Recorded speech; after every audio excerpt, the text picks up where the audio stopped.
Action requires the adoption of a resolution by a majority vote of a quorum of the local Board of Education, and whereas Public Law 2011 C-202 S-3148 requires that the change in election date remain in effect for 4 years, and whereas Public Law 2011 C-202 S-3148 eliminates the annual voter referendum on the proposed general fund tax levy.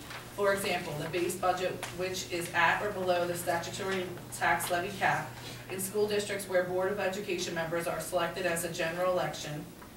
And whereas PL 2011 C-202 S-3148 requires that an additional general fund tax levy proposal, for example, for an expenditure in excess of the tax levy cap, be presented to the voters as a separate question at the general election.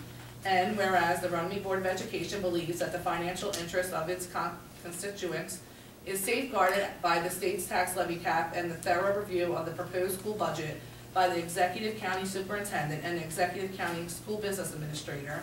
And whereas the Runnymede Board of Education believes that more citizens will participate in the selection of its members at the general election than on the third Tuesday in April, and that the higher level of participation will foster positive interest in our public schools. And whereas the Runnymede Board of Education is committed to the nonpartisan status of school board membership and the nonpartisan conduct of school elections, and believes this principle will not be compromised by conducting board member elections in November. Now therefore be resolved that pursuant to PL 2011 C-202 S-3148, the Runnymede Board of Education changes the annual election date for its members for the third Tuesday in April to the first Tuesday after the first Monday in November, the general election beginning in 2012, and be it further resolved that pursuant to PL 2011 C-202 S-3148, this change will remain in effect at least through November 2015. Resolved that pursuant to PL 2011 C-202 S-3148, the annual organization meeting of the Runnymede Board of Education will take place the first week in January following the November general election, and be it further resolved that pursuant to PL 2011 C-202 S-3148, members of the Runnymede Board of Education whose terms have expired by May 1st, 2012 will continue to serve in office until the January 2013 organization meeting, and be it further resolved that this resolution be transmitted to Governor Christopher Christie, Lieutenant Governor, Secretary of State Kimberly M. Wadagno, Richard E. Constable III, Acting Commissioner, Department of Community Affairs, Robert F. Giles, Director, Division of Elections, Department of State, Joseph Ripa, Camden County Clerk, the Camden County Board of Elections, Christopher Surf, Acting Commissioner of Education, the Division of Finance, New Jersey Department of Education, and Margaret Nicolosi, Executive County Superintendent for Camden County, and be it further resolved that a copy of this resolution be provided to the New Jersey School Boards Association. Wow. I need a motion, please. Second? Motion made by Colleen, seconded by Naomi or Patty. Roll call. Any discussion? Any discussion, anything? So it's the same thing every year. In other words, instead of April of 2013, those board members are now until January of 2014. This just keeps growing. Talk to Colleen about that. Any other questions, concerns? Are there any downfalls? No. Yeah. Well, I mean, that, again, there's pros and cons to everything. I mean, I think you and I spoke over the weekend, and you had my feelings were, without our superintendent and our school business administrator having to worry about, I mean, they still have to put together a budget, we still have to have a meeting, but without them having to go to presentation after presentation and being out in the public, you know, they can, you know, now worry about functions of the school district. That's just my opinion. I think it'll save us money in the long run. It'll make us feel more secure with the budget that we have. We'll be more confident with money that we have to be able to use it more appropriately for our children and not have to worry about, you know, year to year whether or not we're going to be.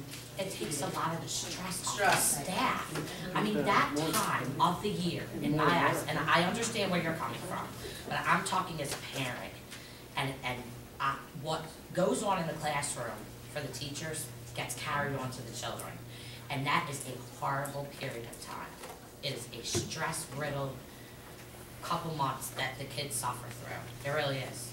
So, that's just my opinion again.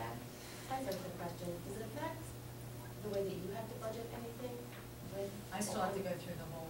The whole process is still the same. There's also was other concerns brought to me by board members that they were concerned that in the political climate of the town, that it would become like a political type thing, and we always emphasize here that, you know, we are all professionals, regardless of, you know, our political interest in town, and we just make the best interest for who is the most important to us as a kid, so we just hope that it will remain that way. On the side that you were saying, any downfalls, I did get an email from the Department of Ed that did suggest that the districts can anticipate cost savings by moving the election to November, because you're sharing it now with the November election.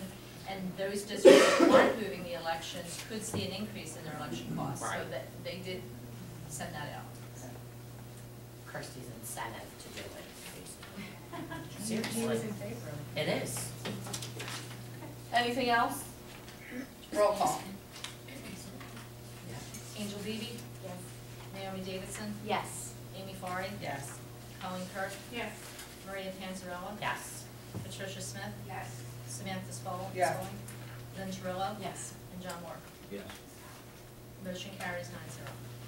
At this time, there is nothing to be approved under curriculum. Under policies and public relations, we need to approve, or motion to approve items number 1, item number 2, item number 3, and then item number 4. Number 4, yeah, it's just an FYI that there's a newspaper for whole school on sale.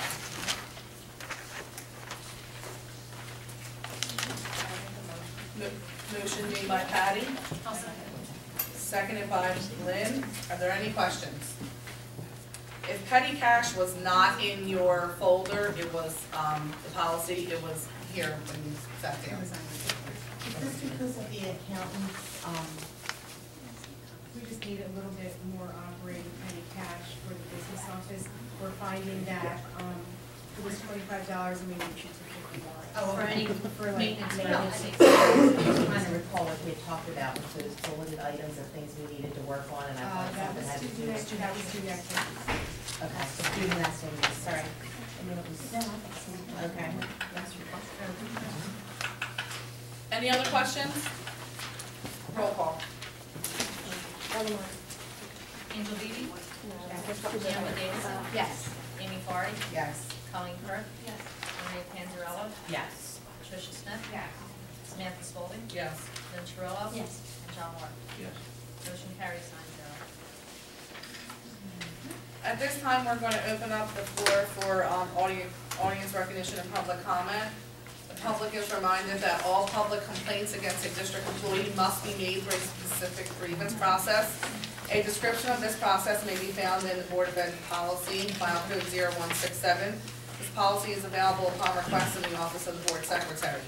Any individual naming an employee in a complaint before the Board of Education without the employee's permission could be cited for violating that employee's civil and contractual rights. So at this time, is there any public comment?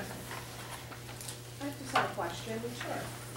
I've been hearing a lot about this school choice that's going on, and I don't know if it's been discussed before, I'm sure it has in the meeting, but I'm concerned to hear about the students that are being accepted into the choice and what it's going to do to the class sizes. My son is currently in 2nd grade. He has a very large class of 25 children, and I've been told that one additional child has been accepted for next year in the 3rd grade.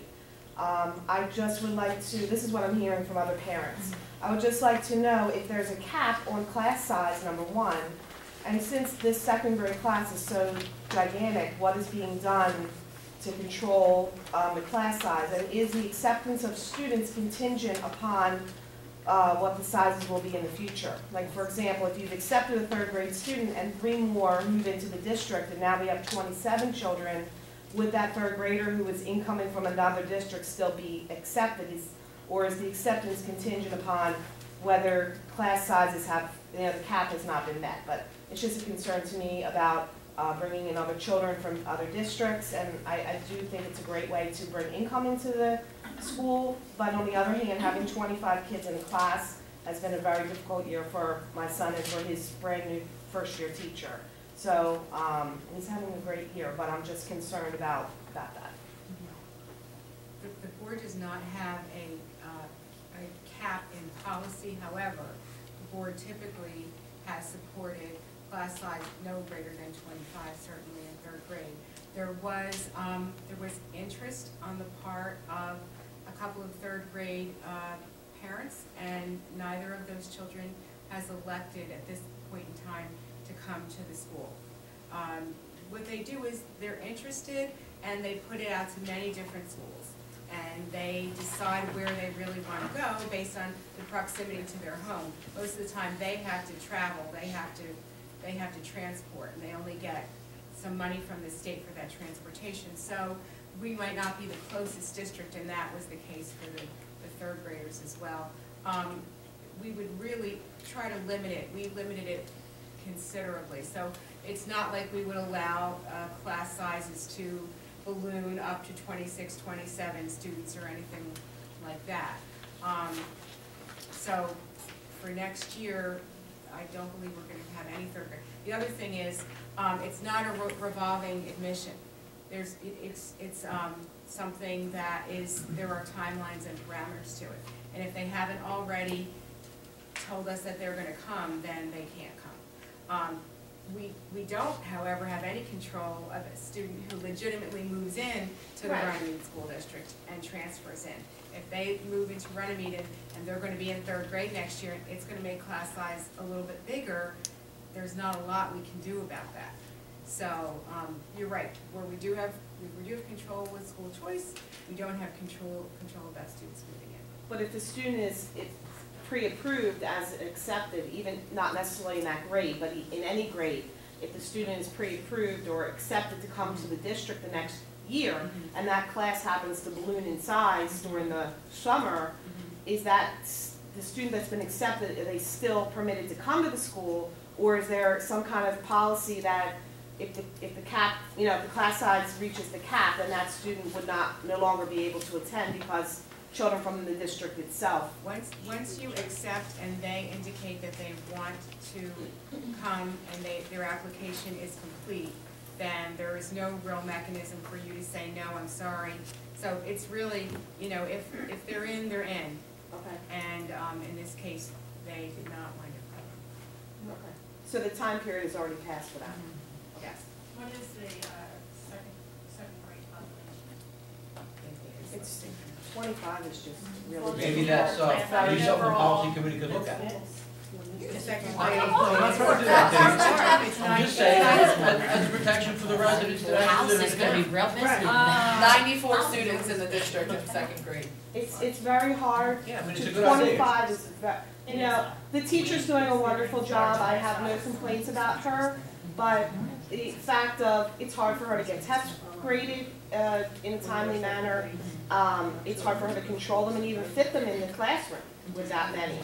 And there's no doubt that there's an increase in workload, but maybe there is something the policy committee can do. Thank you. I mean, do they ever look at extending to another classroom if Well, there's something to look at. They did that years ago. They had Bingham School and in fact, three of our We children. had to do, We yeah. had a very large class size, and at Bingham School, they had a floating teacher, so for every year, it was Yeah. 3 first grade, 3 second grade, Because there were 3 so third grade, many. Because there were so many kids, they couldn't house them. And I'm all for you, but I don't wanna bring anybody else in and make our class sizes go up. That- because and I it's hear- very I'm just difficult. certainly want to hear from other parents as The well? class size that has 94, I wouldn't bring another child in. If you had a class size that was much, much lower, and you knew you had the room, then maybe consider that, but.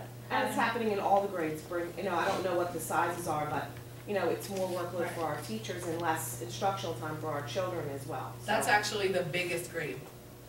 I'm looking right now. I It's have a the question largest grade. right Yeah. now. And there was one spot open for third grade, I saw, I think that's all online. So I was just curious as to why that was even allowed to have one spot. What you do is you hold a seat in every grade so Okay. that you have the opportunity to accept a child if your enrollment is decent at that point in time. Now, I recognize the concern about, but one student really isn't gonna make or break the need for another whole class. Correct. And, you know, I certainly recognize that, but there was really only one potential seat. Okay.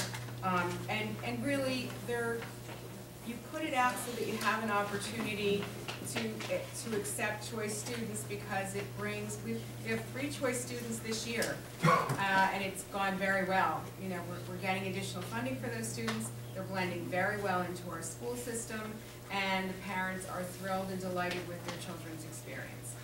So, What is that's this, the do you know reason the to do it. state average for class size in that grade level? We Isn't it are, in the 18 range? no, oh no. Oh, no, okay. No.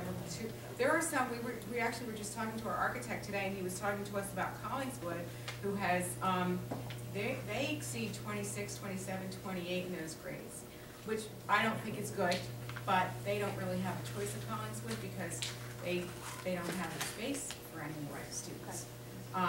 But smaller class size is better in the primary grades, absolutely. Thank you. When I did the research that I did a few years back, and there's actually a mom that did it with me in the audience, we were, not that our enrollment was nearly what it is now, I'm sure it's a little higher, but we were well below what the state average was. We were well below. I mean, it was a disgrace what some of the other districts had in class sizes, so. Anyone else? I have a question. Last month, with the student choice as well, Colleen brought up an issue about kindergartners. Did we opt not to accept kindergartners? I know someone personally who applied and they got a letter, kindergarten. Once we agreed to accept a kindergarten student, we were not permitted to go back on that. I understand. I know someone who got a letter that they weren't accepted. And because Was that we because- only had seats for, I consider 2 students, Okay. both at Downing schools, Okay. who need to leave their room at Bingham. The person who got the letter was told that we could not accept any Okay. students, because we had reached our maximum. Mr. Schmidt. John Schmidt, from West Thompson Avenue, Gloucester City. My comment earlier in the meeting, when Tanzero had, you had some good comments about the basketball, the courts. But it doesn't seem like you contradicted yourself. It's voting to take away the people's rights to the budget. And, you know, I agree. I see, you know, when left to its own devices, government and they don't give a damn about taxpayers. There's very few public officials elected or appointed in appointed office. It's on a governing body that actually cares. I disagree because I am one. And I know you are one. Okay. I disagree with you. I'm sorry. And I just, you know, there was no discussion on it. Seemed like you had your minds made up. Actually, You know, just, you know, earlier in the night, when I was, you know, make sure the public knows you're voting on it. I think you're rushing to it. It does not surprise me. You know to make it this board. I know there are NJEA members, those unions are probably after that April, probably taken away, you know. And I know the NJEA hated the budget process, but we could vote it down. That's just my own personal opinion. The real reason I came tonight is I was here last week, out across the street, during the school was letting out. And actually, your assistant principal was out there. And I want to say there's about 30 parking violations. I understand you pick up and you drop off. But when you come there and you sit for 10 and 15, 20 minutes in some cases, and you're parked on the yellow, and that's an issue. I remember when getting out of school, and I went to school in Hatfield in Gloucester City. I remember walking a block or 2 blocks to my mom's car. That's going back as long as I can remember, 1st, 2nd, 3rd grade. You'd walk. And, you know, as I was walking up the bend, the yellow off here at the curb, car behind it, sorry to point you out again, excuse me, was I properly? Properly parked. Thank you. And, Thank you. I haven't gone to the police station, court administrator filed I just a wanted complaint to against the point license plate. I do intend to do it again. I'll be If the parking problem the doesn't next start, time not too. just this school, but the other schools. If I can do it and be fair, it is an issue. You know, I saw cars parked on that street directly across from the superintendent's office. Williams Avenue. And parked legally, kids walked over, not an issue. I can talk to you. Okay? There's only about 4 or 5 of them. and then the rest of the street was clear. The kids can walk half the block. Whereas it's just convenient to come out and walk right into mom's car, but it's parking yellow. It's yellow for a reason. And Mr. Schmidt, we agree with you 100%. and I guess what I am hearing, I see Councilwoman Pasio, who is head of education. You know, I don't live here, but I'm one of the people who go by the law, you know? And I don't want to write tickets against parents. They don't want parents to say, what are you doing? I says, so are you taking down plate numbers? I said, yeah. She said, hey, why? I said, people are parking down. She said, well, what are we supposed to do to get our kids? And I continued to walk. The only person I had a conversation with really, except Of course. And I'm wondering, what can the school board do?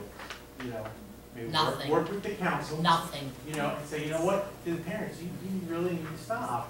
Or is it gonna take a resident to file tickets maybe every 2 weeks or whatever? I don't mean to cut you off, but we have sent letters to him multiple times. We, just as recently as a month and a half ago, it's not, Global Connect. Global Connect, we've sent out, Global Connect. There's nothing else that we can do. We agree with you as a board, there's nothing else that we can do. We have notified all the parents, they know the law, they continue to do it. I don't know what else they can do. I can't speak for them, I don't do it, you know what I mean? But I agree with you, my father lives across the street and he watches every morning the same thing. Have you asked, well, your council, your head of education, have you asked them to say, we want a police officer, and I'm sure you can spare a police officer between 2 and 3, you go from one school to the next, there's different, get out times. We've spoken to the police tried. We department. work very closely with law enforcement. And what was the police's response? Well, if they have somebody, they'll send somebody, but they're sometimes shorthanded. They're answering calls, they have a variety, they were hit with budget problems as well. So we work very closely with the police, and we appreciate when they do come out and enforce the traffic ordinances. However, they can't be here every day. We're not saying we want you to ticket our residents, Mr. Schmidt, but we're saying we have done, as a Board of Education, everything that we could do. Okay, I had hoped maybe coming, here and also bring up council meetings in 30-day statute. Maybe we can get some dialogue, maybe we can put an end to it, and I know towns that, God forbid, you're parking yellow, you're either told to move by a school official or there's a cop going to be ticketed. Well, I know there's council members here who will also take this under consideration because they will absolutely hear your comment as well. Finally, I believe the question was asked last month. The cost for the solicitor, is his attendance at meeting and travel times to meeting included in his overall RFP, the proposal? No. Travel time is not included. Okay, what is the board paying you tonight to be here for travel time? Travel time is not included. Not, so you. I don't bill for you travel. Okay. But in your RFP, attendance at meetings is part of your salary? Is part of the hourly bill.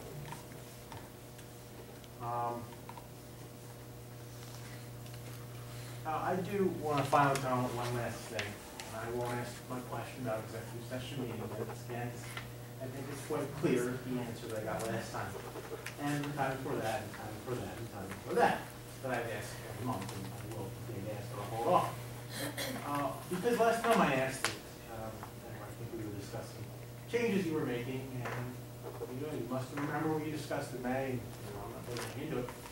But, and I'm going to comment on it, and I'll point out, Estrella and Sarah were talking. I just thought the meeting ended very disrespectfully. I'm very sorry. I'm doing it in ways where unprofessional. Your job, as public servants, okay, is to listen. Whether you like the person speaking, whether you agree with them, is to listen. Okay, not to snicker, not to laugh. I've seen that happen. Not to talk and ignore people while they're talking. You listen. That's public service. That's what you're around for. If you don't like it, if you don't want to do that, if you just want to have your own agenda, unfortunately, you can do that too, but that's not what it's supposed to be about. And I just wanted to say that. Thank you. Hey, I used to be cut off at 3 minutes, you're given a whole lot of Which is our respect policy, compared to and I'll what I state got. that again, I'm so gonna be that is our honest. policy, and I we remember think- Phil cut. we think that we go above and Somebody beyond cut me to off listen 3 to minutes. you. I really did. Thank you.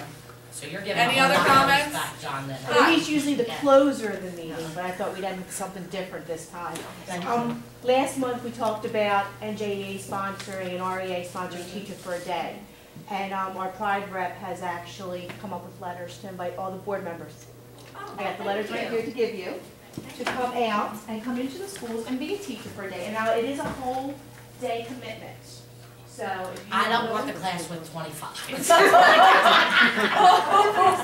All right, I'll take I'm your sorry. motion. Oh, okay. Thank you, Mrs. Hubbard. Yeah, and if you have some extra, maybe you could give them to Dr. Moore, because I know some other people who I'd like to get, like, involved. I see the master right here, so you can make some copies. Okay, that would be great. Any other? Hi, Mrs. Moore. On a positive, I would like to have a few things to say. You're here, I think, most importantly, education. A lot of times people forget education, number one. At the Black Horse Pike Regional Meeting the other night at Triton, some of you may not be aware that all of the students, the board had voted to be sure that all of the students the last several years have been able to take the PSATs, and they honored the students, the top students. Now, these students made 90 percentile above all students who took that test, not just in Triton. And you should be very proud that 2 of the top students, a freshman and a junior, were from Fold School. And we had several more students that are in that top percentile. And I think it's very important. I believe the parent of the other student was a Folds graduate. So, I mean, it's very good to see that. And I mean, it's important for you to know that our teachers are doing with preparing our students. Of course, they're students. We struggle. We all have times, but You're not allowed to say who they are. you know, Brandy Tanner, I think it's, Good. I know it's Tanner, I think it's Brandy. It's Brandy's a junior. And then Jago, Lauren Jago. Wow. Well, and I can also, you know, it's great because all of my friends who have kids the same age as my daughter have to pay to have that. Yes. And we have that done during the day. And I can tell you that Stevie is inundated with colleges today. Stony Brook sent something to her every day, and I get emails every day because she also scored well. So it is a great thing off our Yes, it is costly, but it students. has become a benefit for the students to get them more comfortable so that when they Absolutely. take the testing. It's And great. also, this is, January is Board of Education Month. I know a lot of people don't realize that.